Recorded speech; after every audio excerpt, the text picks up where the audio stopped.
નમો અરિહંતાણમ. જન્મ અને મરણરૂપ અસંખ્ય દુઃખો આપણને અનુભવવા પડ્યા છે અનંતા કાળથી. શા માટે?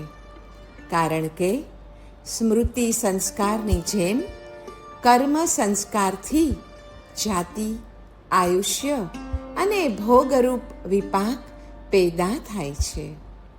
સંસ્કાર એ દુઃખની સ્મૃતિરૂપ હોય છે અને વળી કર્મરૂપ હોય છે. સુખ દુઃખની સ્મૃતિથી રાગદ્વેષથી થતી પ્રવૃત્તિ તથા વૃત્તિથી જન્મ અને મરણ આદિના દુઃખો આવ્યા જ કરે છે. પણ પ્રતિકૂળતાના સ્વીકારમાં જ સાધુતા છે. દુઃખને ખમો તથા સુખને દમો, પરિણામે પાપને ઉપશમો. દુઃખ અને તેના સાધનો ઉપર દ્વેષ તે તાપ દુઃખ છે. ત્યાં પણ પ્રતિપક્ષી સુખ અને તેના સાધનો ઉપર રાગ તથા ઈચ્છા પૂર્તિના અસામર્થ્યથી થતા મોહથી કર્મ જરૂરથી બંધાય છે. જો સામર્થ્ય હોય ને તો તે મોહને દૂર કરવા મન, વચન, કાયાની ચેષ્ટાઓ વગેરેથી જે કર્મબંધ થાય છે તથા જન્મ મરણ આદિ અસંખ્ય દુઃખોની પરંપરા સર્જાય છે તે નિવારી શકાય છે. દુઃખાનુભવ કાળે યોગ માર્ગમાં દ્રઢપણે પ્રવૃત્તિ થઈ શકતી નથી અને તેથી જ તે એક પ્રકારનો યોગાંતરાય કહેવાયો છે જે તાપ દુઃખ રૂપ છે. જગત કેમ દુઃખ બહુલ છે? આ પ્રશ્ન વિચારણીય છે. અનુકૂળ વેદનીય તે સુખ અને પ્રતિકૂળ વેદનીય તે દુઃખ છે. જગતમાં દુઃખનું બાહુલ્ય હોવાથી જગત દુઃખરૂપ લાગે છે. જીવમાં સુખના અભિલાષની અપેક્ષાએ દુઃખ દ્વેષની વૃત્તિ પ્રબળ છે. સ્વર્ગાદિમાં સુખ ઘણું હોવા છતાં અલ્પ દુઃખ પણ છે અને એ દુઃખ બળવાન એવા દ્વેષનો વિષય હોવાથી સ્વર્ગ પણ દુઃખરૂપ જ છે. વળી સ્ત્રી, પુત્ર આદિ અને ધન ધાન્ય આદિથી પુરુષને જેટલું દુઃખ થાય છે ને તેટલું સુખ થતું નથી. ઘર, મકાન, વાડી, બંગલા અને મોટર એ રોટલો નથી. જેટલું દુઃખ થાય છે તેટલા પ્રમાણમાં સુખ થતું નથી. માટે પણ જગત દુઃખ બહુલ છે. વિયોગ, મરણ, ધાતુ વૈષમ્ય, ધનાદિનાશ અને મમત્વના પદાર્થોમાં વિકાર માત્રથી થતા દુઃખો અપરિમિત છે. પાપના ધિક્કારમાંથી દુઃખને સહવાની શક્તિ આવે છે. દુઃખના ધિક્કારમાં પાપનો તિરસ્કાર વિસરાઈ જાય છે અને એક દુઃખ ટાળવા જતાં બીજા સેંકડો પાપ કરવા પડે છે. સુખ દુઃખ વિશે છે ને એક બહુ સરસ કહેવત છે કે સુખમાં રમે તે ભાવમાં ભમે અને દુઃખમાં રડે તે ભવકૂપમાં પડે. માટે સુખમાં લીન થવું નહીં અને દુઃખમાં દીન થવું નહીં. ક્ષણ માત્રનું જે સુખ છે તે અનંત કાળનું દુઃખ રૂપે પરિણમી શકે છે. આર્ત ધ્યાન તથા રૌદ્ર ધ્યાન એ બે અપધ્યાન હોવાથી તિર્યંચ, નરક આદિ દુર્ગતિનો હેતુ બનવાથી દુઃખરૂપ જ છે. દિવસ અને રાતની જેમ સુખ પછી દુઃખ અને દુઃખ પછી સુખ આવ્યા જ કરે છે. દુઃખ આવીને ત્યારે પાપ ઘટાડીને પુણ્ય વધારવું જોઈએ. દુઃખમાં સુખને કદાપી ઈચ્છવું નહીં, પરંતુ ધર્મને ઈચ્છવો. સુખ એ પુણ્યનું ફળ છે. તેથી સુખ વડે અધિક ધર્મ કરવો જોઈએ, અને દુઃખ એ પાપનો વિપાક છે.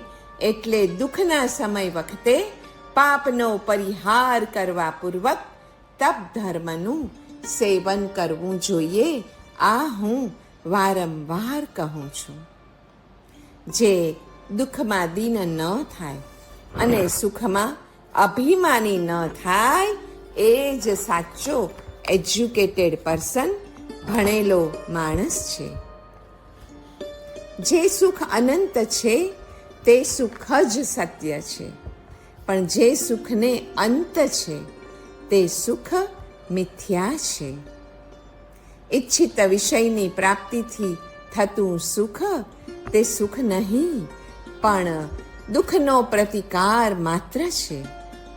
કામનાની નિવૃત્તિથી તૃષ્ણા ક્ષય જનિત જે સુખ થાય છે ને, તે પારમાર્થિક સુખ છે. અને તેવું જ સુખ અનંત કે અપાર હોય છે. દુઃખના ડરવાળાને પાપનો ડર રહેતો નથી, અને પાપના ડરવાળાને દુઃખનો ડર પછી રહેતો નથી.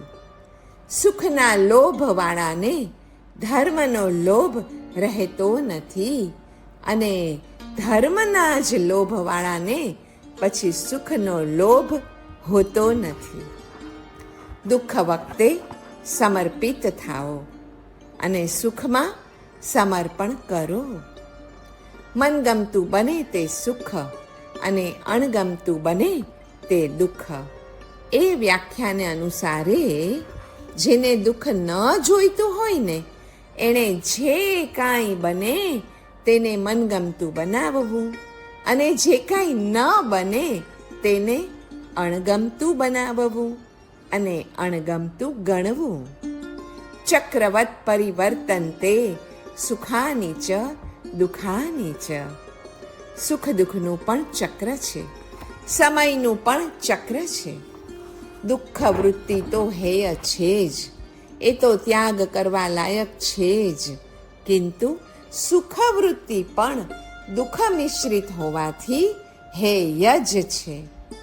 સંસારના સુખ માત્ર દુઃખ મિશ્રિત જ હોય છે, કેમ કે તેમાં બુદ્ધિની વૃત્તિનો નહીં, પણ વૃત્તિના અતિશયનો જ વિરોધ છે. સુખ વખતે પણ દુઃખ હોય, મોહ હોય, અને મોહ વખતે પણ સુખ અને દુઃખ બંને હોય જ છે. એ ત્રણેય વૃત્તિઓના રૂપ અને અતિશયનો વિરોધ છે. સર્વમ પરવશમ દુઃખમ સર્વમાત્મા વશમ સુખમ એતદ વિદ્યાત સમાસેન લક્ષણમ સુખ દુઃખયોહો. મનુસ્મૃતિમાં આમ સાચું જ તો કહ્યું છે. સ્વવશ તે સુખ અને પરવશ તે દુઃખ છે.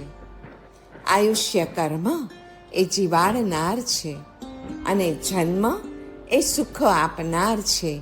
એ વિચાર અવિદ્યાજન્ય અથવા મિથ્યાત્વ મોહજન્ય છે. જન્મ એટલે માત્ર સુખ આપનાર કઈ રીતે?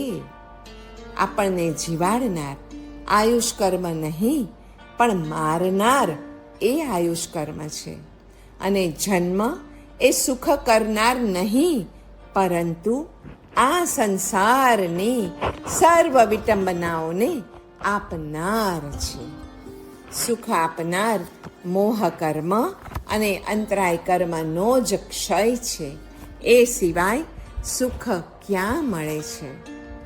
વિશ્વમાં સર્વ જીવો સુખી થાઓ, એ વિચાર લીધેલા સુખના ઋણમાંથી આપણને મુક્ત કરી શકે છે. તથા વિશ્વમાં કોઈ પણ જીવ દુઃખી ન થાઓ, એ વિચાર બીજાને આપણે આપેલા દુઃખનું પ્રાયશ્ચિત્ત છે. સુખ દુઃખ શત્રુ મિત્ર. ઉર્ધ્વતા સામાન્યના વિચાર વિવેકથી સુખ દુઃખ ઉપર તથા તિર્યક સામાન્યના વિચાર વિવેકથી શત્રુ મિત્ર ઉપર સંભાવ આવે છે.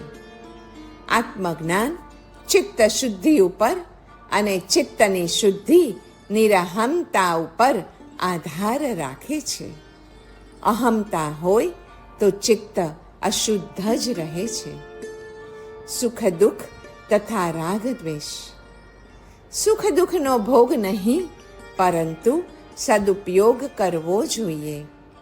તે બંને આદિ તથા અંતવાળા છે.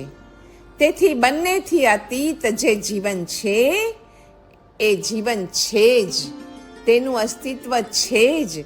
તેથી તેની શોધ કરવી જ જોઈએ. બંનેમાં સમ રહીને રાગ દ્વેષ અત્યારથી જ ન કરવા એવો સંકલ્પ લેવો જોઈએ. સાધકને માટે દુઃખનો ભય અને સુખની આસક્તિ સંપૂર્ણપણે ત્યાજ્ય છે.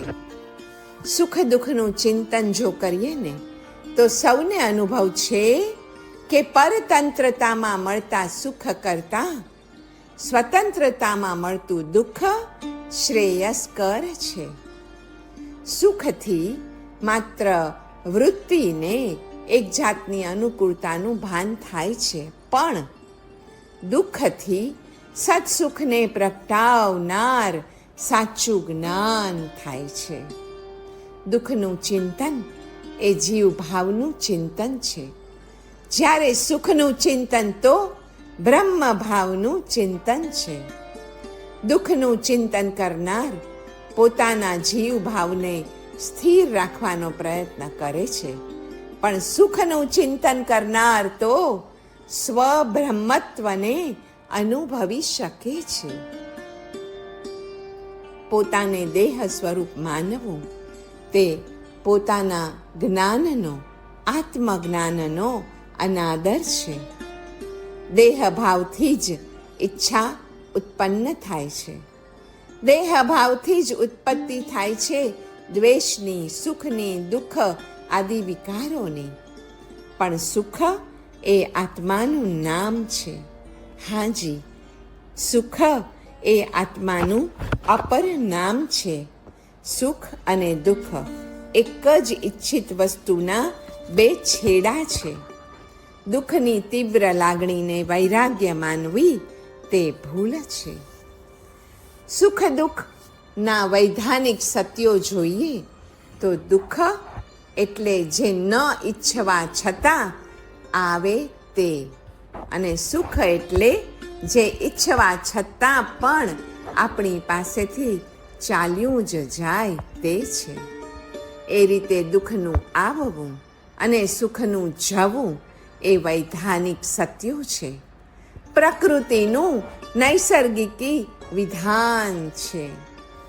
દુઃખ તથા સુખ એ કાંઈ વાસ્તવિક જીવન નથી. હા, દુઃખ તો સ્વભાવથી અપ્રિય છે માટે, અને સુખમાં સ્થિરતા કે સ્થાયિત્વ નથી માટે એ બંને વાસ્તવિક જીવન નથી જ. વાસ્તવિક જીવન તો અનિવાર્ય એવા બંનેના સદુપયોગમાં જ રહેલું છે. સુખનો સદુપયોગ દુઃખીઓની સેવામાં છે. દુઃખનો સદુપયોગ અહમ અને મમના નાશમાં છે. આ બે માટે જ, એટલે કે દુઃખીઓની સેવા કરવા માટે સુખ આવે છે, અને અહમ મમનો નાશ કરાવવા માટે દુઃખ આવે છે. સુખ દુઃખમાં જીવન બુદ્ધિ સ્વીકારવી તે બહુ મોટી ભૂલ છે. અને સુખ દુઃખનો સદુપયોગ એ આપણા વિકાસનું મૂળ છે.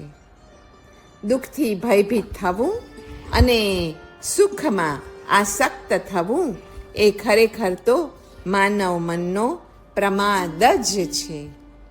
દુઃખનો મહિમા તો એ જ સમજી શકે કે જેણે દુઃખના પ્રભાવથી સુખની આસક્તિનો સર્વાંશ અંત કર્યો છે. એક બાજુ સુખની ગુલામીને પણ જીવતી રાખવી, અને બીજી બાજુએ દુઃખની પણ નિંદા કર્યા કરવી એ દુઃખ પ્રત્યેની મોટી કૃતજ્ઞતા છે. જે સુખ ઈચ્છવા છતાં ન રહે એની ગુલામી કરવાની અને જે દુઃખ સર્વતોમુખી વિકાસ કરે એનાથી ભયભીત રહેવાનું.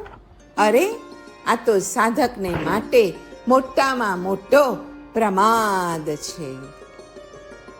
સુખની આસક્તિ એ સમસ્ત વિકારોની ભૂમિ છે, જ્યારે દુઃખનો પ્રભાવ એ તો આત્મવિકાસની ભૂમિ છે. પ્રકૃતિના નિયમ મુજબ જે આવે તે અવશ્યપણે જાય પણ છે જ. વિશ્વભરમાં સુખ યા દુઃખ દેખાય જ છે. એ બંને સ્થિર નથી અને સતતપણે પરિવર્તનશીલ છે. તો શ્રી ભગવતી સૂત્ર કહે છે કે સુખથી પણ અધિક સુખ અનુભવવાના બે ઉપાય છે. હા, નિશ્ચયથી તત્પરિણત આત્મા અને વ્યવહારથી કલ્યાણ મિત્રનો યોગ કરવો. તે જે સાધકને સત્યપણે દુઃખનો અંત કરવો જ છે તેણે સુખની ઈચ્છાનો પણ અંત કરવો આવશ્યક જ છે.